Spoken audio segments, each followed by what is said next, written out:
Good afternoon. My name is Joe Carney. Today I'm working with Parents as Partners in Prevention, a community group associated with Livingston County Community Alliances. And today we're going to be educating parents on the dangers of drug use and abuse in the county. And I would like to introduce to you Lisa Miles. She's our expert today who can give us some facts and figures on the problems in the county. Thanks, Joe. I'm a certified prevention specialist in Livingston County, and I've been working in substance abuse prevention for about 15 years. I go into the schools, I talk to the students, and I also teach parenting classes to try to educate parents about some of the things that they need to be aware of.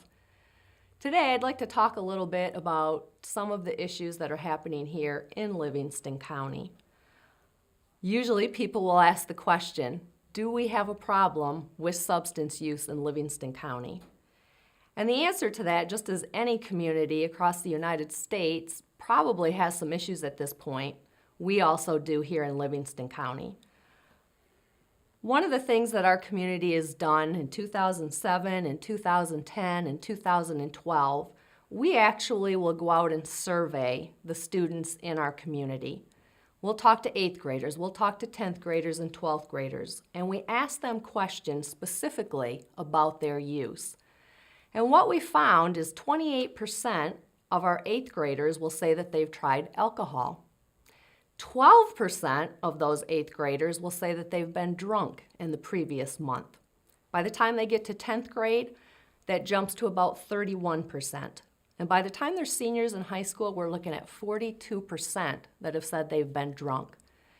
Also, what we found out is here in Livingston County, we have a higher rate of teens that do not think that alcohol and marijuana use is a problem. So they perceive it, the consequences and the risks they perceive to be very low. The average age of someone trying alcohol or a substance in Livingston County is about 13. 60% of the kids in this county say that it's very easy to get cigarettes. And to me, a statistic that's quite alarming is almost 12% of our students have said that they've used a prescription drug, and it's a prescription that was not written to them by a doctor. So they're using it, abusing it, it's someone else's prescription. So when you look at all of those statistics, I would say yes, we do have some issues here in Livingston County. Then parents will say, well, why do teens use? And again, when you ask students some of the reasons that they use, and this is one of the things I love to do when I'm talking to the kids, is say, give me your top 10 reasons that you use. And over the same things come up. Teens will use because they're curious. They'll use because they're rebelling against you and your rules. Teens will use because of peer pressure and wanting to fit in. They will use because they're bored, because they have extra money. And the number one reason that teens say that they use is to deal with the stress in their life. And I always say to parents, a lot of times we like to downplay and tell our kids that they really don't have a lot of stress in their life. And if they really wanted to know about stress, we could tell them about our financial problems and our marriage problems and everything else that's going on. But the reality of it is our teens do have a lot of stress in their life, whether it's coming from school, pressure that we put on them, pressure to do well, information that they're being bombarded with on a daily basis. So we need to take that seriously and know that that's one of the reasons that they use. Our community kind of sits in the middle. We're a bedroom community to some degree. We're a rather affluent community, so the kids have money. They say that they don't always have a lot to do, the boredom, and sometimes there's a lot of pressure on them to succeed, the stress. So we do have 3 of the top reasons a lot of times our kids will talk about in our community. Tell me, I keep hearing we have a heroin problem in this community, in Livingston County. Is that true, or is it just hype put out by the newspapers? Thanks, Joe, for asking that question, because that is the last several years, there's been a lot in the news media about heroin, about the overdoses. Actually, in Livingston County in the last several years, we've had over 20 young people overdose on heroin. And we're talking about students and kids and young people that you would not necessarily think would be using. We're talking about 18-year-olds who are just graduating from college or from high school with all A's and B's, played sports in high school, not the type of student you'd think would be using.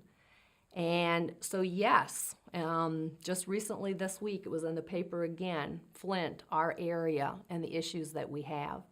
And so I want to talk a little bit about why do we have heroin in our county and the connection between that and prescription drugs. One of the things that's been very scary in the last few years, and as I mentioned in the statistics, almost 12% of Livingston County teens will mention that they've used a non-medical prescription drugs, a prescription that was not given to them by a doctor. And if you think about it, there's several reasons why kids are doing this. Number one, there's the myth that these drugs are safe. It's a safe high because it's coming from a doctor. They're easy to obtain. We're talking about drugs such as Adderall, Ritalin, Vicodin, Oxycontin, Xanax. Most parents, grandparents, aunts and uncles, somebody in the family has them readily available in the home. The kids can easily take them, a few pills here and there, and no one seems to notice. They're easy to put into a pocket, to slide to people. There's no smell necessarily associated with them. And again, kids think that it is a legal high. What they don't understand is that it is a felony to use someone else's prescription. And most of the times, kids do not realize that, and they don't understand how drugs interact and the dangers that that can cause. But more seriously, is especially when you look at Vicodin and Oxycontin, although these drugs work wonders when it comes to pain relief, they are highly addictive. And so kids that are taking them for a long period of time will become addicted to them. And unfortunately, what happens is if you have an addiction to Vicodin, for example, and let's say it costs $10 for one pill of Vicodin, and your habit ends up getting to be $60, $80, $100 a day, at some point someone's going to walk in and say to you, here, try a bag of heroin. It only costs $10 or $15, and it'll get you the same high as all of the Vicodin that you've been taking. Well, that's a no-brainer if you're using drugs, and drugs are the love of your life, and you're paying $80 a day and someone offers you the same high at $10 or $15 a day. You're going to make the switch. And so a statistic I didn't give you is that 1 in 15 people who use a non-medical pain reliever within 10 years will try heroin. And so many times people don't understand the connection and why it's so dangerous and so serious, and that we really have to be watching as a parent the prescription drugs that we have in our home. Just to share a quick story with you, I have 2 boys and they both had their wisdom teeth removed 2 years ago. And this is a very common thing as I've been talking to parents. They got a prescription for Tylenol 3 and a prescription for Vicodin. The reality of it was they only needed the prescription for the Tylenol 3. We did not need the Vicodin prescription. And it wasn't just for 5 pills, it was for 30. So even if we had used them, 9 times out of 10, the other 25, 30 get stuck away in a drawer and people forget about it. Well, kids don't forget about it. And they will come into your home, they will go through the medicine cabinet or a purse looking for drugs that they can take and sell. And so we're very, very fortunate in Livingston County. We have a wonderful program that was started by the Livingston County Community Alliance, and it's called the Red Barrel Program. And in many of the jails and police stations, I should say many of the jails, the jail in our county and several of the police stations, there are these big red barrels where you can take your prescription drugs, no questions asked, and you can discard them and get rid of them in a safe manner. And so we encourage all parents to be aware of that. The one thing I would like to add to that is the big red barrels don't take liquids yet. Okay. We're trying to work on that. We don't take sharps, but we do take all medications. Okay. It's not just prescriptions. And we don't want people throwing things down their toilet, and we don't want them putting them in the landfills. We want them incinerated in an environmentally safe manner. Okay, thank you. The last thing that I'd like to address today is, so many times parents will ask, how do I know if my teen is using drugs? And sometimes it can happen, this can take months. It can be a process. But there's some definite clues that you need to be aware of if you suspect that your child might be using. First off, their behavior is going to change. You're going to see them, their friends are going to change. The kids that they've been hanging out with, all of a sudden they don't have anything to do with. They have a whole new group of friends. There's a really good chance their grades are going to drop. Again, their interest becomes the drug use and the partying, and so school really is no longer something that they're that interested in. Behavior-wise, some of the drugs that kids can be using will cause violent behavior. And so you may see them, showing and exhibiting much more violent behavior that's very unusual for them. Sometimes you may notice things depending on the drug that they're using, red eyes. There could be a runny nose, and no really explainable reason for it.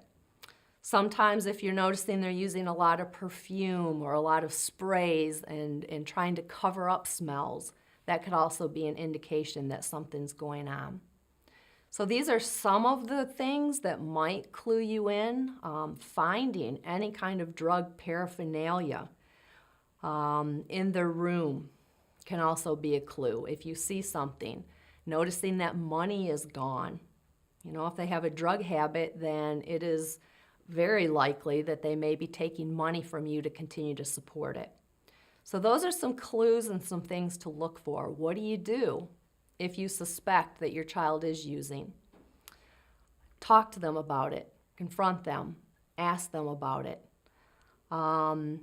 Depending on what the response is, then there's many paths that you can take beyond that.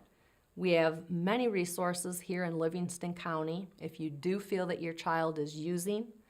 And I would like to refer you now to the Livingston County Community Alliance website.